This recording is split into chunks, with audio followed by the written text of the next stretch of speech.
സൂര്യയിൽ മഹാസമ്മാന മാസം. ദിവസവും 50 പേർക്കായി 2.5 ലക്ഷം രൂപയുടെ പൊന്നുമായി ഈ വാരം സ്വർണവാരം. തിങ്കൾ മുതൽ ശനി വരെ രാത്രി 7 തൊട്ട് 8:30 വരെ സൂര്യ പരമ്പരകൾ കാണൂ.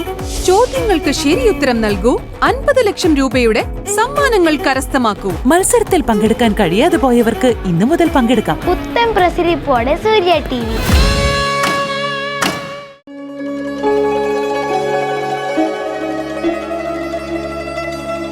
നീ എന്താ ഈ പറയുന്നത്? മോക്ക് എങ്ങനെയുണ്ട്? വേറെ കുഴപ്പമൊന്നുമില്ലല്ലോ. നീ ഒരു കാര്യം ചെയ്, അനിലിനെ വിളിച്ചറിയിക്കേ. ഞാൻ അങ്ങ് എത്തിയേക്കാം. മേഡം ഓഫീസിൽ പോകേണ്ട സമയമായി. ഞാൻ പറയുന്നൊന്ന് കേൾക്ക്. മേഡം ഇറങ്ങാൻ പോവുക. ഞാനിപ്പോ എന്ത് ചെയ്യാനാ? സുധാകര, മേഡം,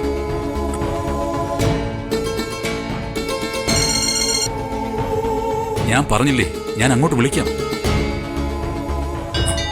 സോറി മേഡം, ഇറങ്ങാം. എന്തെങ്കിലും കുഴപ്പമുണ്ടോ സുധാകര? എന്റെ മകൾക്ക് സുഖമില്ല മേഡം. ഒന്ന് ആശുപത്രി കൊണ്ടുപോകണമായിരുന്നു. എന്താ സുധാകര, ഇക്കാര്യം അകത്ത് വന്ന് പറയാമായിരുന്നില്ലേ? ഞാൻ വരുന്നത് വരെ വെയിറ്റ് ചെയ്യണമായിരുന്നു. മേഡത്തിനെ ഓഫീസിൽ കൊണ്ടാക്കിയിട്ട് പോവാന്ന് വിചാരിച്ചു. സുധാകരൻ എന്നെ കുറിച്ച് വറിയിടൊന്നും ആവണ്ട. മകളെ ഹോസ്പിറ്റലിൽ എത്തിക്കാൻ നോക്കാദ്യം. മേഡം, അത് ഞാൻ ഡ്രൈവ് ചെയ്തോളാം സുധാകര. സുധാകരൻ പെട്ടെന്ന് ചെന്ന് മോളെ ഹോസ്പിറ്റലിൽ എത്തിക്കാൻ നോക്ക്. ലേറ്റ് ആവണ്ട. ദാ ഇത് വെച്ചോളൂ. വലിയ ഉപകാരം മേഡം.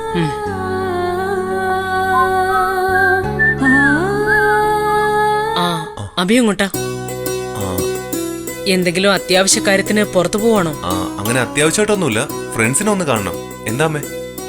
എന്നെ ഒന്ന് ഓഫീസ് വരെ ഡ്രോപ്പ് ചെയ്യാൻ പറ്റുമോ? അതിനെന്താമ്മേ, അമ്മ കേറിക്കോ. വാ.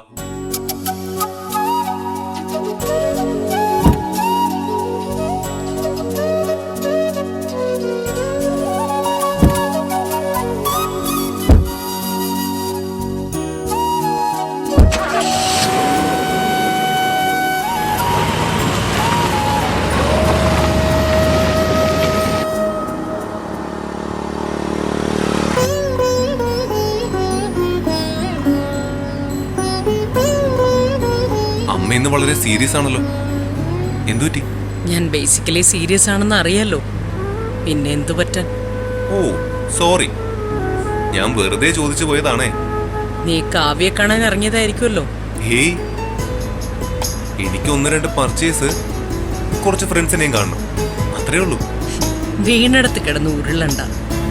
എനിക്കറിയാം നീ കാവ്യെ കാണാൻ തന്നെ ഇറങ്ങിയതാ.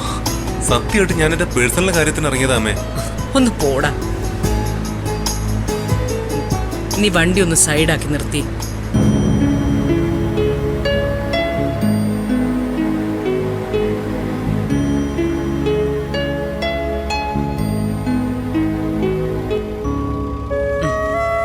പിടിക്ക. എന്താ ഇത്? തുറന്ന് നോക്ക്.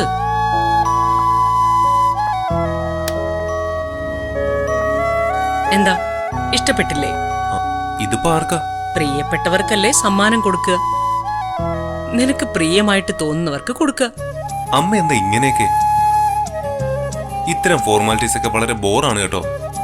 ആദ്യം ഇങ്ങനെയൊക്കെ തോന്നും. ഇത്തരം സമ്മാനങ്ങളാ ഇണക്കങ്ങളും പിണക്കങ്ങളും ഒക്കെ ഊട്ടിയുറപ്പിക്കുക. ഇതൊരു പ്രസന്റ് ആയിട്ട് കാവ്യക്ക് കൊടുക്ക്. വേണമെങ്കിൽ അഡ്വാൻസ് വാലന്റൈൻസ് ഡേ ഗിഫ്റ്റോ ബർത്ത്ഡേ ഗിഫ്റ്റോ ആയിട്ട് കൊടുത്തോ. ഈ അമ്മയുടെ ഒരു കാര്യം, സാധാരണ പേരൻസ് ഒക്കെ മക്കളെ നല്ല വഴിക്കാ നടത്താറ്. ഈ അമ്മ ഞങ്ങളെ വഴിതെറ്റിക്കുമെന്നാ തോന്നുന്നത്. സൂക്ഷിച്ചു നോക്കി വണ്ടി എടുക്ക്.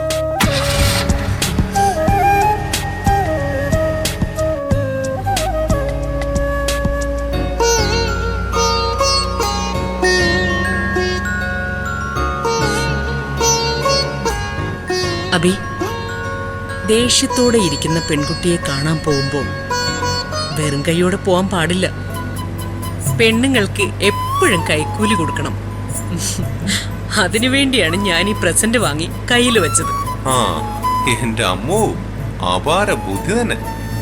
എന്റെ ബുദ്ധിയുടെ ഫലം നിങ്ങളൊക്കെ അനുഭവിച്ചു തുടങ്ങാൻ പോകുന്നതേ ഉള്ളൂ. എന്തൊക്കെയാണെങ്കിലും കാവ്യ പിണക്കണ്ട. നിനക്ക് മാത്രമല്ല, നമ്മുടെ കുടുംബത്തിന് വരെ അവളൊരു അസറ്റായിരിക്കും.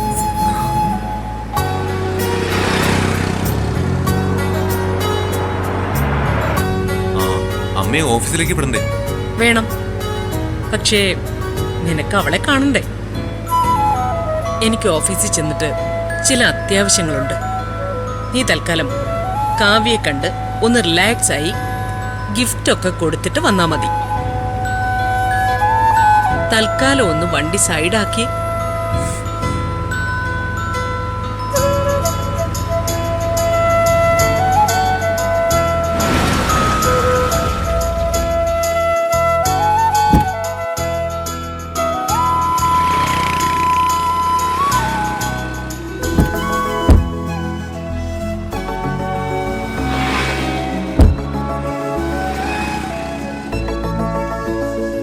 അപ്പൊ ശരി മോനെ. സൂക്ഷിച്ചു പോണേ അമ്മേ.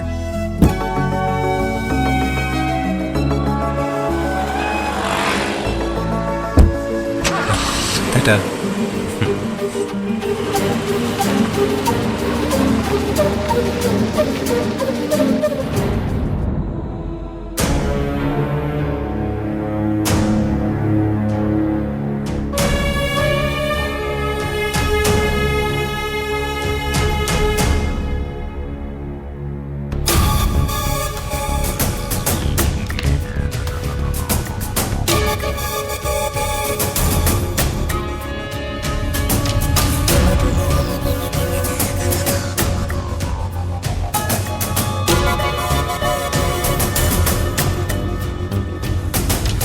നീ ഇപ്പൊ എന്തിനാ എന്നെ വിളിച്ചോണ്ട് വന്ന് ഇവിടെ കൊണ്ടിരുത്തിയത്? നീ ക്ഷമിക്ക, നമ്മളിപ്പോ ഇങ്ങോട്ട് വന്നതല്ലേ ഉള്ളൂ. ഇപ്പോഴോ? വന്നിട്ട് മണിക്കൂർ ഒന്നാവാറായി. അത് നിനക്ക് തോന്നുന്നത്. നമ്മളിവിടെ വന്നിട്ട് കൂടിയാൽ 10 മിനിറ്റ് ആയി കാണും. 10 മിനിറ്റ് ആയല്ലോ. ആയി കാണും. എന്തിനാ എന്നെ ഇവിടേക്ക് കൂട്ടിക്കൊണ്ട് വന്നെന്ന് ഇനിയെങ്കിലും ഒന്ന് പറഞ്ഞൂടെ? കാവ്യ, പറയാം. നീ എന്റെ കൂടെയല്ലേ ഇരിക്കുന്നേ. ഇവൻ എന്താ വരാത്ത? ഒറ്റ മിനിറ്റ്.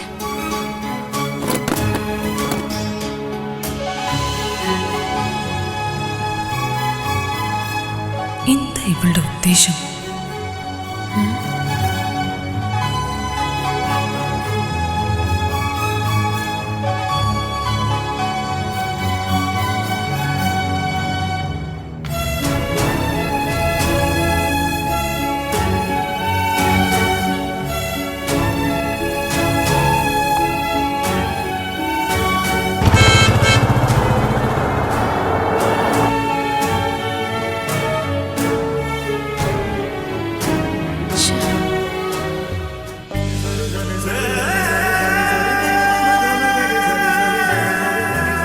എന്തിനായിരിക്കും അഞ്ജലി എന്നെ അത്യാവശ്യമായിട്ട് കാണണമെന്ന് പറഞ്ഞത്?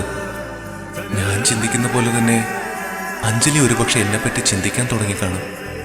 അല്ലാതെ അഞ്ജലി എന്നെ ഇവിടേക്ക് വിളിച്ചു വരുത്തേണ്ട ആവശ്യമില്ലല്ലോ.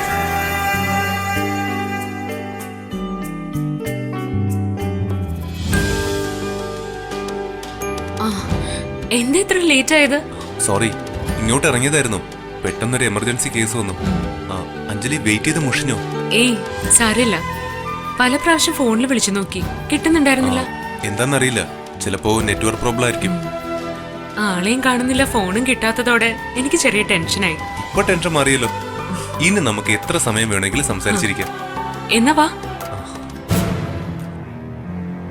മാഡം, ഓർഡർ പറയാമോ? ഓർഡറിനുള്ള ആള് വരട്ടെ.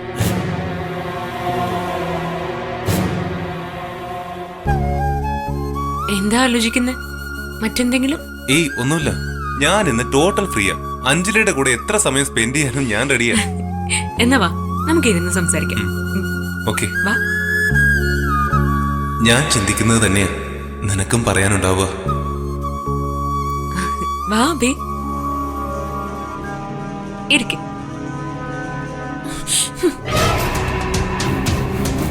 ഓ, നീ എന്നെ കൂട്ടിക്കൊണ്ടുവന്നത് എന്തിനാണെന്ന് എനിക്കിപ്പൊ മനസ്സിലായി. നീ ഇരിക്ക്. ഇവന്റെ മുന്നിൽ എന്നെ ഇരുത്താൻ നീ ശ്രമിക്കണ്ട. എനിക്കും ഇവനും ഇടയിൽ ഒരു കോംപ്രമൈസ് അറ്റംപ്റ്റിനാണ് നീ ഇങ്ങനെ ഒരു സ്ഥലം കണ്ടെത്തിയെന്ന് ഞാൻ നേരത്തെ അറിഞ്ഞിരുന്നെങ്കിലേ നീ വിചാരിക്കുന്ന പോലെ ഇത് വർക്കൗട്ട് ആവില്ലെന്ന് നിന്നോട് ഞാൻ നേരത്തെ പറയുമായിരുന്നു. കാവ്യ, നീ ഇരിക്ക്, നമുക്ക് സംസാരിക്കാം. അയ്യോ, ഈ സാറിന്റെയോ ഫാമിലിയുടെയോ മുമ്പിൽ ഇരിക്കാൻ പോലുള്ള യോഗ്യത നിനക്കോ എനിക്കോ ഇല്ല അഞ്ജു. കാവ്യ, എന്നെക്കാൾ ആദ്യം അഭിയെ അടുത്തറിഞ്ഞവളാണ് നീ. ഒരു നിസ്സാര കാര്യത്തിന്റെ പേരിൽ അഭിയെ പാടെ കുറ്റപ്പെടുത്തുന്നത് ശരിയല്ല. നീ ഇവനെ സപ്പോർട്ട് ചെയ്ത് സംസാരിക്കാൻ നിക്കണ്ട. ഇവൻ ആരാണ്, ഇവന്റെ നിലപാട് എന്താണെന്നൊക്കെ എനിക്ക് മനസ്സിലായി. കാവ്യ, നീ എന്നെ പറ്റി എന്ത് മനസ്സിലാക്കിയെന്നാ പറയുന്നേ? നിന്നെ പറ്റി A to Z എനിക്കറിയാം. അമ്മ വരച്ച വരയിൽ നിന്ന് അണുവിട മാറാൻ ധൈര്യമില്ലാത്തവനാ നീ. മറ്റുള്ളവർക്ക് എന്ത് സംഭവിച്ചാലും അമ്മയുടെ വാക്കാണ് ഇവന് വേദവാക്യം. അതിനപ്പുറം ഞാനോ നീയോ ആരും അല്ല ഇവന്. കാവ്യ, ഞാൻ പറയട്ടെ. നീ ഇനി ഒന്നും പറയണ്ട. നിന്റെ മുന്നിലിപ്പോ നിന്റെ അമ്മയോട് പ്രതികരിച്ച് ഞാൻ മാത്രമാണ് തെറ്റുകാരി. നിന്റെ അമ്മ ഇവളോട് ചെയ്തതൊരു തെറ്റേ അല്ല. കാവ്യ, നീ ഇങ്ങനെ ഇമോഷണൽ ആവല്ലേ. ഞാൻ പറയുന്ന കേക്ക്. ഞാൻ ഇമോഷണൽ ആവും. എന്റെ കൂട്ടുകാരിയെ മറ്റുള്ളവരുടെ മുന്നിലിട്ട് തല്ലുന്നത് എന്നെ തല്ലുന്നതിന് സമമാ. അതെനിക്ക് ക്ഷമിക്കാൻ പറ്റില്ല. കാവ്യ, നീ ആ ഇഷ്യൂസ് വിട്. ഞാനതൊക്കെ എപ്പോഴേ മറന്നു. നീ എനിക്ക് വേണ്ടി അതും അതിനപ്പുറവും മറക്കും, അതെനിക്കറിയാം. പക്ഷെ എനിക്ക് മറക്കാൻ പറ്റില്ല. കാവ്യ, നിന്റെ ഫീലിങ്സ് എനിക്ക് മനസ്സിലാവുന്നുണ്ട്. അതൊക്കെ മനസ്സിലാക്കണമെങ്കിലേ അഭി ഒരുപാട് മാറേണ്ടതുണ്ട്. മനുഷ്യന്റെ മനസ്സ് മനസ്സിലാക്കണമെങ്കിൽ നല്ല മനസ്സ് വേണം. അത് നിങ്ങളുടെ വീട്ടിലുള്ളവർക്കില്ല. പ്രത്യേകിച്ച് അഭിയുടെ അമ്മയ്ക്ക് അത് അശേഷം തൊട്ടു തീണ്ടിയിട്ടില്ല. അഞ്ജു, ഇക്കാര്യത്തിൽ ഇനി സംസാരിച്ചിട്ട് കാര്യമില്ല. നമ്മൾ പറയുന്നതൊന്നും ഇവരുടെ മനസ്സിൽ കേറില്ല. നീ ടൈം വേസ്റ്റ് ആക്കാതെ എന്റെ കൂടെ വരുന്നെങ്കിൽ വാ. Kavya, sorry, bye. കാവ്യ, കാവ്യ നിൽക്ക് പ്ലീസ്. കാവ്യ,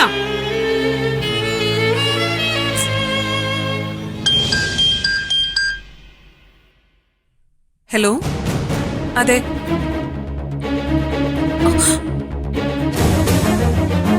അബി, അബി, എന്താ കാവ്യ? എന്തു പറ്റി കാവ്യ? ആന്റിക്ക് എന്ത് പറ്റി ആന്റിക്ക്? ആന്റി, അമ്മയ്ക്ക് എന്താ പറ്റിയത് കാവ്യ?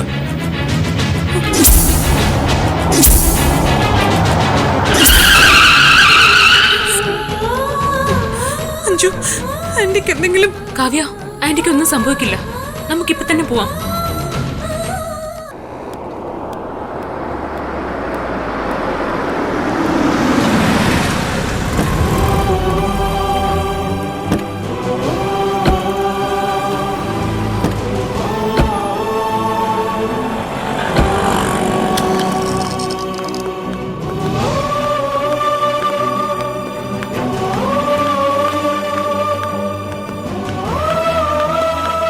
സിസ്റ്റർ, ഒബ്സർവേഷൻ റൂം എവിടെയാ? മുകളിൽ ചെന്ന് ലെഫ്റ്റ്. ഓക്കെ.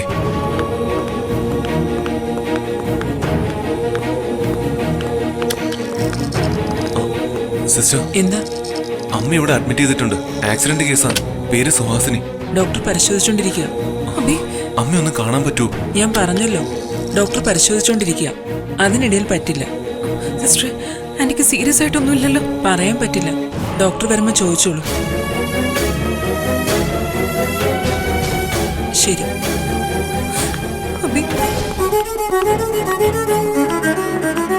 അഭി, ഏട്ടാ, നീ അമ്മയെ കണ്ടോ? ഇല്ല. ഏട്ടാ, അമ്മയ്ക്ക് ഇപ്പൊ എങ്ങനെയുണ്ട്? ഞങ്ങളും ഇപ്പൊ എത്തിയതേ ഉള്ളൂ. ഡോക്ടറെ കാണാൻ പറ്റിയോ? ഡോക്ടർ ആന്റിയെ പരിശോധിച്ചോണ്ടിരിക്കുക. അച്ഛ, എനിക്ക് ഇപ്പൊ തന്നെ അമ്മയെ കാണണം. ഡോക്ടർ പരിശോധിച്ചോണ്ടിരിക്കണമെന്ന് പറഞ്ഞില്ലേ മോളെ? ഡോക്ടറുടെ പെർമിഷൻ ഇല്ലാതെ പേഷ്യന്റിനെ എങ്ങനെ കാണാൻ പറ്റും? ചേച്ചി, വിഷമിക്കല്ലേ മോളെ. ഡോക്ടർ, ആക്സിഡന്റ് ആയ സുഹാസിന്റെ ഹസ്ബൻഡാണ് ശങ്കർ. ആരും ടെൻഷനാവണ്ട. സുഹാസിനിക്ക് ഇന്റേണൽ ഇഞ്ചുറിയൊന്നുമില്ല. കൈക്ക് ചെറിയ പരിക്കുണ്ട്. പേടിക്കാനൊന്നുമില്ല.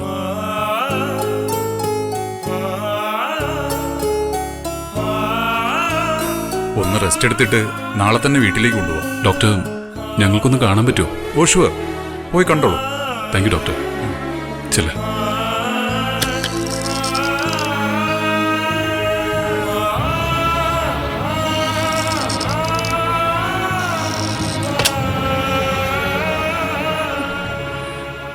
നീ ശരിക്കും പേടിച്ചു പോയില്ലേ? ഞാനും ടെൻഷൻ അടിച്ചു. ഞാൻ ഒരുപാട് കുറ്റപ്പെടുത്തിയതല്ലേ? വെറുപ്പ് സമ്പാദിച്ചു നിൽക്കുമ്പോ ഇങ്ങനൊരു വാർത്ത കേട്ടാ നമ്മൾ തളർന്നു പോവില്ലേ? ഇണക്കത്തിൽ നിൽക്കുമ്പോ ഒരാൾക്ക് ഒരാളെ നഷ്ടപ്പെടുന്നതിനേക്കാൾ കുറ്റബോധമായിരിക്കും നമ്മളെ നിസ്സാര കാര്യത്തിന് പിണങ്ങി നിൽക്കുമ്പോ അയാൾ ഈ ഭൂമിന്ന് പോവാന്ന് പറഞ്ഞ സങ്കടം മാത്രല്ല, അതങ്ങ് പോവും. പക്ഷെ ഇതിന്റെ കുറ്റബോധം ജീവിതാവസാനം വരെ നമ്മളെ പിന്തുടരും. കുറച്ചു സമയം ഞാൻ അനുഭവിച്ച ടെൻഷൻ എനിക്കത് ചിന്തിക്കാൻ പറ്റുന്നില്ല. ആന്റിക്കൊന്നും പറ്റാതിരിക്കാൻ ഞാൻ വിളിക്കാത്ത ദൈവങ്ങളില്ല.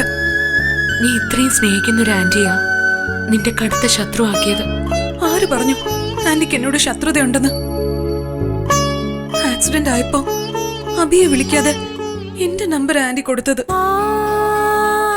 പറഞ്ഞ പോലെ അത് ശരിയാണല്ലോ.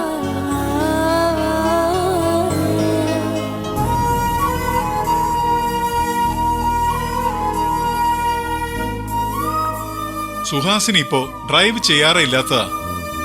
ഡ്രൈവിംഗ് റിസ്ക് ഒഴിവാക്കാനാണ് നമ്മൾ ഡ്രൈവറെ വച്ചിരിക്കുന്നത്. ഡ്രൈവർക്ക് പകരം വന്ന ആളോ അതിലും ബെസ്റ്റാ. അമ്മയെ ഓഫീസിൽ പോലും എത്തിക്കാൻ സമയമില്ലാത്ത തിരക്ക് പിടിച്ച ആള്. ഞാൻ ഓഫീസിൽ ഡ്രോപ്പ് ചെയ്യാന്ന് അമ്മയോട് പലവട്ടം പറഞ്ഞതാ. പറഞ്ഞാലും നിന്റെ അമ്മ വേണ്ടെന്നേ പറയൂ. നിന്നെ യാതൊന്നിലും ബുദ്ധിമുട്ടിക്കാതിരിക്കാൻ നിന്റെ അമ്മ വേണമെങ്കിൽ ഹെലികോപ്റ്റർ പറപ്പിക്കാനുള്ള റിസ്ക് വരെ എടുത്തേക്കും. മതി, ആരും ഇപ്പൊ ആരെയും കുറ്റപ്പെടുത്തണ്ട. എനിക്കൊന്നും പറ്റിയില്ലല്ലോ. അമ്മ ഓഫീസിലേക്ക് ഇറങ്ങിയ സമയത്ത് ഡ്രൈവർ ലീവ് ആവശ്യപ്പെട്ടത്. അയാൾക്ക് ലീവ് വേണമെങ്കിൽ നേരത്തെ പറയണ്ടേ? അമ്മയ്ക്ക് ഓഫീസിൽ പോവാൻ വേറെ സംവിധാനം നമ്മൾ ഉണ്ടാക്കില്ലേ? അമ്മ വേറെ സംവിധാനം ഉണ്ടാക്കിയതാണല്ലോ അഭി. ഞാൻ പറഞ്ഞല്ലോ, ഇങ്ങനൊരു ആക്സിഡന്റ് ഉണ്ടാവാൻ കാരണം ഡ്രൈവറോ അഭിയോ മറ്റാരെങ്കിലോ അല്ല. എന്റെ തീരുമാനം മാത്രം ഈ അപകടത്തിന് കാരണം. ഇവൻ അമ്മയെ ഓഫീസിൽ എത്തിക്കുന്നതിനേക്കാൾ അത്യാവശ്യം കാവ്യയെ പോയി കാണുന്നതായിരുന്നു.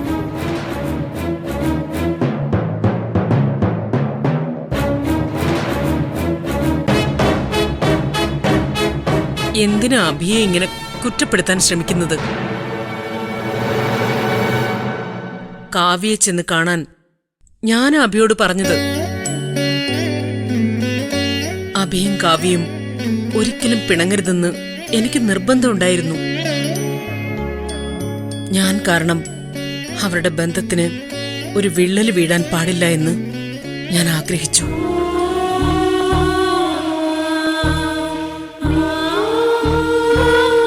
എത്രയൊക്കെ വഴക്കിട്ടാലും കാവ്യ നേരിന്റെ പക്ഷത്ത് നിൽക്കുന്ന ഒരു കുട്ടിയാണെന്ന് എനിക്കറിയാം.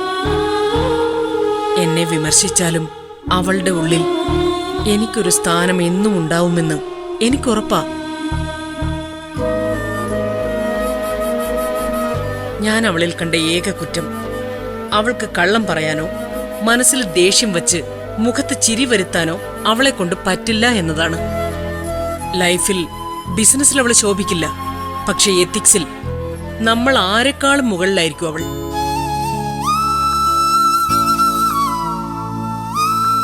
അങ്ങനെ ഒരാളാ എന്റെ മരുമകളായി വരേണ്ടത്. അബി, നീ അവളെ പോയി കണ്ടോ? ആ, കണ്ടു. എനിക്ക് ആക്സിഡന്റ് ആയെന്ന് അറിഞ്ഞിട്ട് അവളിങ്ങി വന്നില്ലേ? വന്നു, പുറത്തുണ്ട്. ഞങ്ങൾ ഇവിടെ എത്തുന്നതിന് മുമ്പേ അവരിവിടെ എത്തിയിട്ടുണ്ടമ്മേ. എന്നിട്ട് എവിടെ?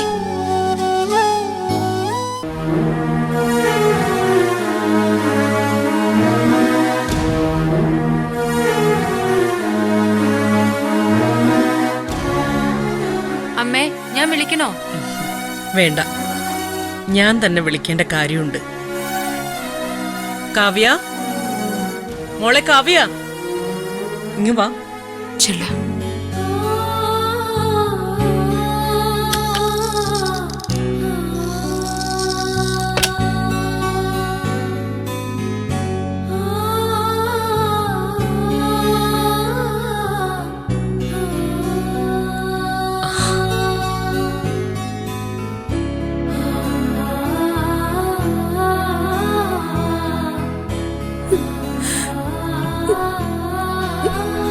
സത്യം പറ, എന്തിനാ ഇപ്പൊ കാവ്യയുടെ കണ്ണു നിറഞ്ഞത്? സങ്കടം കൊണ്ടാണോ അതോ കുറ്റബോധം കൊണ്ടാണോ? അഞ്ജലിയെ തല്ലിയ വില്ലത്തി ആന്റി അപകടത്തിൽ നിന്ന് രക്ഷപ്പെട്ടതിലുള്ള സന്തോഷത്തിലാണോ? ഇതൊന്നുമല്ലെങ്കിൽ ഇപ്പൊ കാവ്യയുടെ കണ്ണു നിറയാൻ കാരണം എന്താണ്? പറ. ആന്റിയുടെ മകൻ അഭി എന്റെ അടുത്തുണ്ടായിട്ടും അപകടം പറ്റിയ ഉടനെ ആന്റി എന്റെ നമ്പറിലേക്കല്ലേ വിളിച്ചത്. അപ്പോ ആന്റി എന്നെ എത്രയധികം സ്നേഹിക്കുന്നുണ്ടെന്ന് മനസ്സിലായ സന്തോഷം കൊണ്ട് എന്റെ കണ്ണു നിറഞ്ഞത്.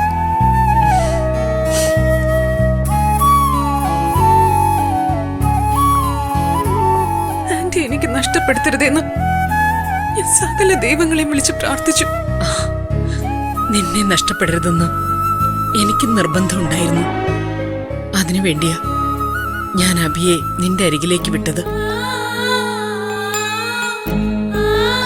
നിന്റെ പ്രതികരണം എന്താവുമെന്ന ചിന്തയിൽ ഡ്രൈവ് ചെയ്തപ്പോഴാ പെട്ടെന്ന് എന്റെ കൺട്രോൾ പോയി ആക്സിഡന്റ് ആയത്. എന്തായാലും അഭി നിന്റെ അടുത്ത് എത്തിയല്ലോ. എവിടെ? ഞാൻ വാങ്ങിത്തന്ന മോതിരം എവിടെ?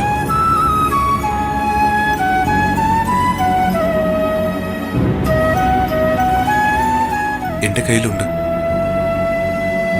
നിന്റെ കയ്യിൽ വെക്കാനാണോ മോതിരവും തന്ന് ഞാൻ നിന്നെ ഇവളുടെ അടുത്തേക്ക് വിട്ടത്?